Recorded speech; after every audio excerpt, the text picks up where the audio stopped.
আছি কাপ্তাই রোডে। ও ঝিকিমিকি লাইট। আর রোডটা এমন সরু, মানে এখানের গাড়িগুলো অনেক স্পিডে চলে। কাপ্তাই এখান থেকে আর 8 কিলো মাত্র। এর আগে আসছিলাম কাপ্তাই, এই যে রাস্তার মাঝখানে যে দাগগুলো দেওয়া, ওই দাগগুলো ছিল না। এখন দাগগুলো দেওয়াতে মনে হয় সিএনজি ড্রাইভারের আরও বেপরোয়া হয়ে গেছে, মোটামুটি অনেক স্পিডে গাড়ি চালায়। ঠিক আর কত কিলোমিটার, 7 কিলোমিটার সামনেই কাপ্তাই। পাহাড়ের সৌন্দর্য, চারদিকে পাহাড়ের সৌন্দর্য উপভোগ করতে করতে চলে যাচ্ছি কাপ্তাই। আমরা ঠিক কাপ্তাই আসি পৌঁছালাম, সময় তখন 7টা বাজে। প্যানোমা zoom resort and picnic spot, এখানেই রুম নিলাম। এখানে রেস্ট নিয়ে এখন সন্ধ্যার পর বের হলাম। কাপ্তাইয়ের দিকে যাব, গিয়ে একটু ঘুরে আসব।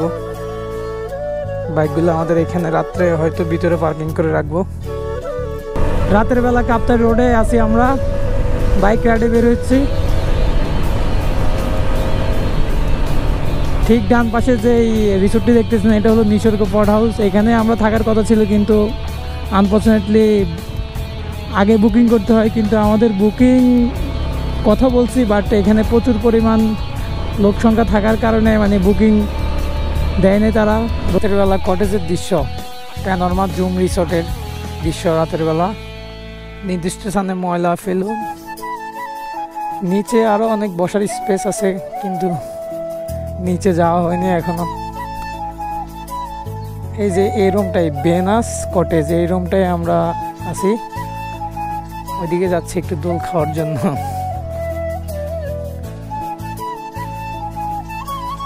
মনোরম পরিবেশ কটেজটি, বিজিবির আন্ডারে সম্ভবত তারাই পরিচালনা করতেছে।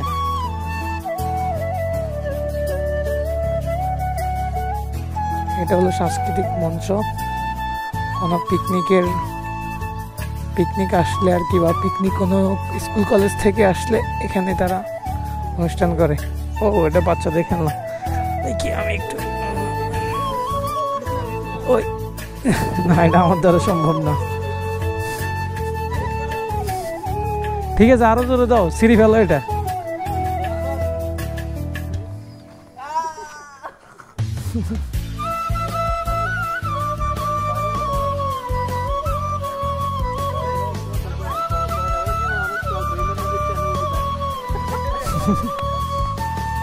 এই জন্য আপনি ওই ফিল্ডে দিতেছেন ভাই।